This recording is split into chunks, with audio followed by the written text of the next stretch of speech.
pray. I keep God first. With the bam, rocking and rolling. So what you think about this blending of hip-hop and martial arts as one? What you think about it? You think it's a good idea? Hasn't hip-hop always been a part of martial arts? I thought it was always a part of martial arts. Did somebody do something new? No, you know it's a great idea. It all goes together. Hip-hoppers, martial arts, breakdancing, wushu, extreme martial arts, it's all been tied in together for years. The rest of the world's just finding out about it, you know. The question for him is, what is the connection between hip-hop and martial arts? Martial arts and hip-hop, I think it's so related, it parallels, because it's all about kind of like expressing the body in a creative manner. So in the same way like a martial artist would, in a sense, even though you're throwing a punch or kick, but it's still part of your body that you're expressing this it's like, even though it's fight action, but it's all about, I guess, to me, creating this beauty of movement. And to me, hip-hop is absolutely just fascinating because of the amazing tricks that guys can do. And actually, you can see similar moves within hip-hop, especially if you find some of the capoeira stuff. So it really is like one art to me. Don the Dragon Wilson here. Our first question for him is, what is the connection between hip-hop and martial arts? Well, it's a great connection. Number one, hip-hop plays to a young audience, so does martial arts. Also, both of them are physical games that require rhythm, coordination, and stretch. So all of dance, especially hip-hop, is in the martial art lifestyle program. And it's great if you can get a hip-hop group to come over and actually martial arts. So the martial arts become mainstream because they definitely mainstream their own dance and music and styles of the inner city hip-hop movement became mainstream in America and even the world. So if we can blend the martial arts with the hip-hop, I think it's all going to be bigger. When martial art movies first came, they really liked some of the first places you recall those movies being played at and featured. Well, of course, movies were played in the inner cities, in a small audience, in basically ethnic areas of the country, in theaters that were exclusively for the films from Hong Kong and dubbed in films. The 70s martial art movement began in the inner cities. So there's another reason why it's a perfect match of martial arts. Mr. Stephen K. Hayes here.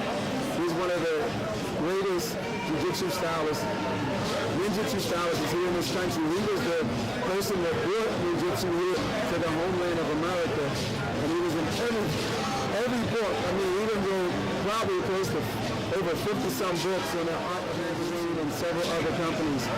Mr. Hayes, our question for you, if you'd like to give us a brief introduction on some of the things you have accomplished. Yeah, I first got involved in martial arts in the 1960s, where I was doing sport, karate. I really enjoyed that. And I was looking for something more involved with what we might call the spirit. How to be a spirit, a protector, make the world a little safer, and ended up in Japan in the 1970s, where I was accepted in as the first American to study this Japanese ninja martial art. This is before there were turtle movies, all kinds of things like that. Nobody knew about what this was. And so I had a lot of adventures over there where I had to really completely reinvent what I thought martial arts were, how my body moved, how my body worked. So I had the perfect teacher because he was so different from me. A lot of people think, oh, I want to find a teacher who's like me. There's some value to that. My teacher was so different that I got to learn a whole different way of approaching things in life. And one of the things that my teacher urged me to do early, because I came from a very, maybe we would call it a stiff, or linear kind of a martial art. So one of the things he recommended right away was he says, you should study Japanese dance. I thought, oh, I didn't come to Japan to be a ninja to learn how to dance. And I didn't say that to him because he's my teacher, but why do you want me? He said, well, because using the music, using the position, Japanese dance is very subtle action where weight shifts, a small movement of the hand tells a lot of the story. He thought it would help break me out of this mold of being so tight, so stiff, that it was making me kind of insensitive to what my training partner or an enemy message was we need to be very sensitive to what the enemy is doing, and that way we can come back with just exactly the right thing to do or to say or position ourselves. His answer was music. We should use music. So when you have somebody looking at this 1100s, 34 generation old method, and he said, yeah, of course, music, different types of music. We can be very traditional today. But what about today's music? How the body can naturally express itself, how we can take some of our own culture, whatever our culture is, whoever we were as we were growing up, use that as a touch base. We can go ahead and start, we can learn, we can celebrate who we are. So I would totally support that kind of training. What are you? What's your rank? 53 black belt. As far as in the world of sports karate, what's your world champion, your wannabe champion? World champion. Six-time world champion? Yes, sir. Where you come up from? Where I reside at? Yeah. Bronx, New York. Bronx, New York. That's what's up. So you like that? Yes, sir. Yes, sir. I got a question for you. Sure. If you had a description to blend hip hop and fight and martial arts together, how would you describe that?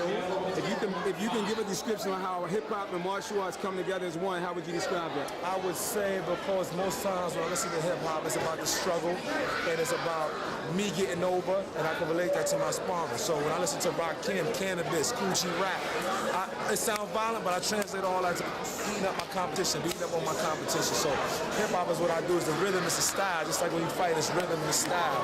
So they definitely coincide with each other. So would you say you hip hop? Definitely. You ain't a fake, you ain't a No, wannabe? I'm not no Nelly, I'm not no Chingy, I'm Coochie Rap, Rakim, Cannabis, that's some type of lyrics. So King, South Bronx? that's right, KRS-One. That's In martial arts. Oh, that's not what you said. Sorry.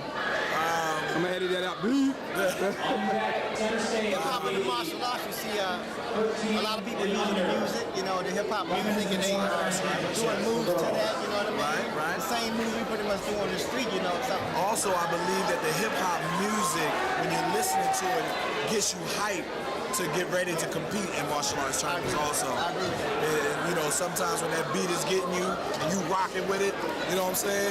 All you want to do is get out there and do your thing, regardless of its forms, weapons, sparring, and I think that'll be, And the majority of martial artists, you see them with earphones on, they listen to hip hop.